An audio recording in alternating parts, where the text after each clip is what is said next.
Hello, my name is Tori Williams. I am making this video because, just like so many others, I have decided to leave the Jehovah's Witness organization. Now, there's a lot of different reasons why. A lot of them are similar to the reasons why a lot of people have left. Um, I just have some things written down here. I'm trying to start a channel, not necessarily always about leaving Jehovah's Witnesses and stuff like that, but just kind of my journey, I guess. A little bit of background: I'm 38 years old. I just left. I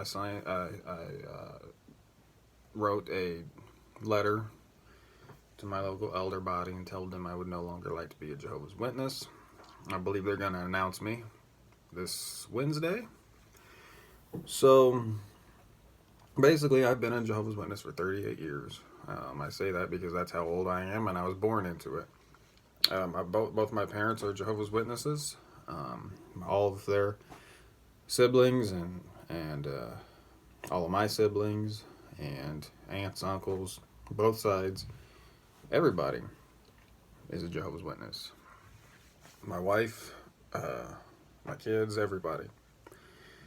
Now, thankfully, my wife also has written her letter of disassociation at the same time I did. She said if I wrote one, she would. She got some of my teeth. She started having doubts before I did. She told me.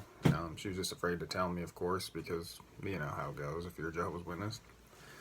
And especially because I was a ministerial servant for about 9 years when her and I both started to have doubts. And so it was definitely something we couldn't really voice, being with me in a position. I got baptized when I was 14 years old, like so many of us do, which is way too young to make that kind of decision. But they really push for you to do it around that time. They don't tell you when to do it, but you start getting pressure to get baptized around that age, and sometimes a little bit younger. I know people have been baptized at 9, 10 years old, which is way too young. It's supposed to be the most important decision you'll ever make. And so for me, like I've always said, we don't get married when we're 9, 10 years old. We can't have a driver's license when we're that young. You got to be 21 to drink alcohol, all that stuff. So the most important decision in your life, I feel, should not be made at that age. Because the human body's brain is not even fully developed until I think you're like 20 something years old or something. Like, I'm not saying you should wait till you're 20 to get baptized, but you're definitely not wise enough at the age of 14 to know what you're doing. That being said, I felt like I knew what I was doing. It felt like the right thing. My parents were proud of me. The people in the congregation were thrilled. I actually enjoyed the ministry back then. I was getting like 70 hours a month before I even got baptized. So that was another reason why I did it. I was a ministerial servant for 9 years. I've done a lot of things. I've been on parts on the assemblies. I never did a big convention, but I've been on parts at the assemblies. Twice I led an unassigned territory group where I was the lead of it, and those things were fun. I like doing those things. So I'm definitely not here to try to convince other Jehovah's Witnesses to leave. Like I said, my whole entire family is in it, minus my wife and kids. I miss that relationship. They just started not speaking to me, so I know that's going to be hard for me, hard for them. They're supposed to see me as somebody who's worse than dead because I don't have the hope for everlasting life now. They believe so. To them, it's all over with. Now, of course, I could come back. Anybody could come back. So who knows? Like I told my wife, barring some major revelation that Jehovah's Witnesses do have the truth, maybe then I'll come back. But there's just too much evidence that they don't. So that being said, if my family is listening, I'm still alive. I'm still love you guys. I'm still willing to talk to you, and I will talk to you, even though you won't talk back to me. So, and I understand that.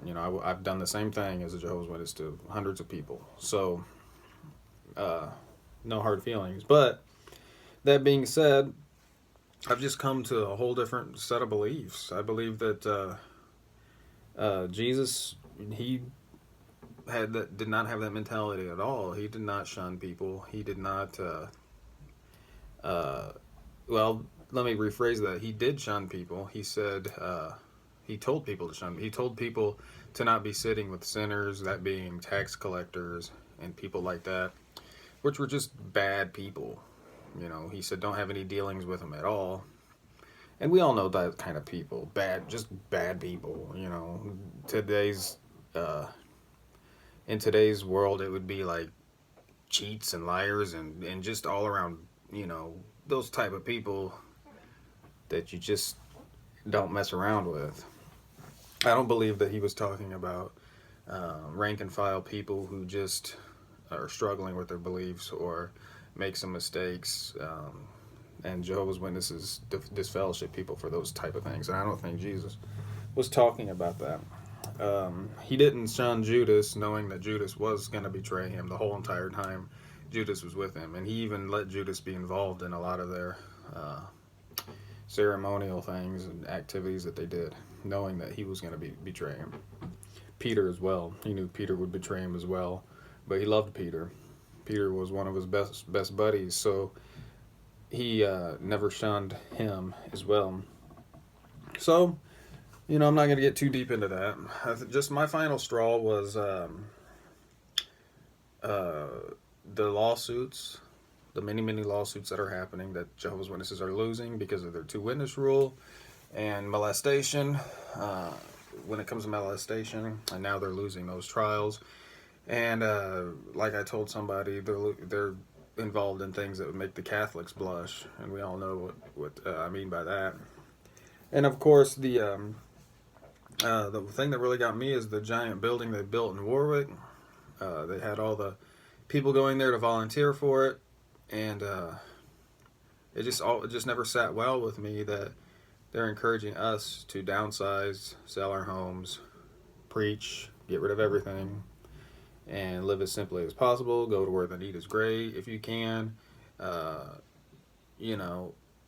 here they are building these giant new buildings when we already had buildings in New York that, as far as I know, were paid for. I know they are because we've had them forever. But we ended up selling all those and building new properties right at the last second of the last minute of the end. Shouldn't we be focusing on the ministry work? That just doesn't sit well with me at all. There's a lot of other things too that I'm not going to get into. Maybe I'll make some more videos. But like I said, I'm not here to rip on any witnesses. I have a lot of Jehovah's Witness friends, family. I had. As a matter of fact, there's this one brother. He's just a really good guy. He has been asking me to come over to his house, which I really wanted to. Matter of fact, I would still do it, but of course that can't happen now. And he texted me today about coming over again, and I just finally had to tell him, that I'm about to be announced. And I told him that he's a great guy. He's a humble guy. He's just one of those good people. He's just a good guy. I mean, he would get the shirt off your back. You could just tell. And, those are, I've only known probably a handful of people like that in the truth, which is sad. And he's just one of those guys. So I told him the truth, and he responded that, that was sad to hear, and that he was respected the fact that I was able to tell him instead of just ignoring the text messages and just stuff like that. So, but anyway, until next time, I just wanted to tell you guys my story. And if my family's listening, I still love you guys. I didn't leave you guys. I left Jehovah's organization. You guys can still talk to me if you want to. All right.